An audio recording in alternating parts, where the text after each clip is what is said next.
یہ جو ہمارے ہاں عورتوں میں یہ بات مشہور ہے کہ دودھ پینے والا بچہ یا دودھ پینے والی بچی ان کا پیشاب ناپاک نہیں ہے، تو یہ ایک غلط قسم کا وہم ہے اور غلط قسم کا خیال ہے۔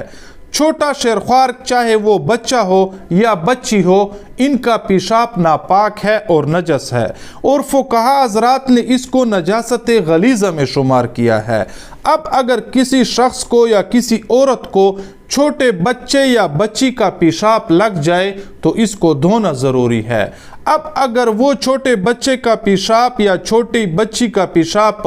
کسی کے کپڑے کو لگ جائے تو اس کپڑے کو دھونا ضروری ہے، اور اگر کسی کے جسم کو لگ جائے تو جسم کو بھی دھونا ضروری ہے، اور اگر دونوں کو لگ جائے تو پھر بدن اور کپڑے دونوں کا پاک کرنا ضروری ہے۔ اور اگر کسی نے اس وہم میں مبتلا ہو کر کہ ان کو چھوٹے بچے یا چھوٹی بچی کا پیشاب لگ چکا ہو، ان کے کپڑوں کو لگ چکا ہو یا ان کے بدن کو لگ چکا ہو، اگر انہوں نے اس نجاست کے کپڑوں میں اور نجاست کے بدن میں نماز ادا کر لی تو اس نماز کا لوٹانا بھی واجب اور ضروری ہے۔ یہ ایک غلط قسم کا وہم ہے کہ لوگ کہتے ہیں کہ یہ چھوٹا بچہ یا بچی یہ خوراک نہیں کھاتے بلکہ ماں کا دودھ پیتے ہیں، اس لیے ان کا چھوٹا پیشاب جو ہے وہ ناپاک نہیں ہے، تو یہ ایک غلط قسم کا خیال ہے اور غلط قسم کا وہم ہے۔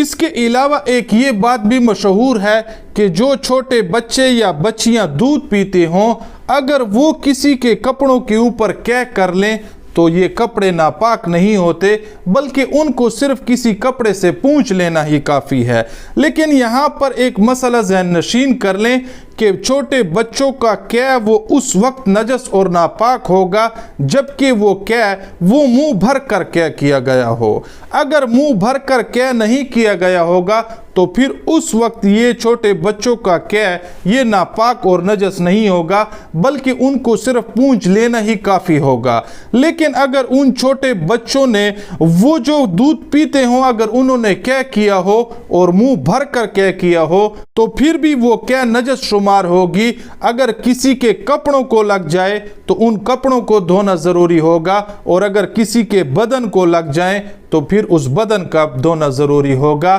تو یہ جو ہمارے ہاں غلط قسم کے شرعی مسائل مشہور ہوئے پڑے ہیں ان کی اصلاح کی جانی چاہیے۔ بہت سارے خواتین جو ہیں وہ اس خوش فہمی میں مبتلا ہیں کہ چھوٹے بچے جو ہیں وہ دودھ پینے والے ہیں، ان کی نہ قے ناپاک ہوتی ہے نہ ان کا چھوٹا پیشاب وغیرہ ناپاک ہوتا ہے، تو یہ ایک غلط قسم کا وہم اور خیال ہے جس کی اصلاح کرنی چاہیے۔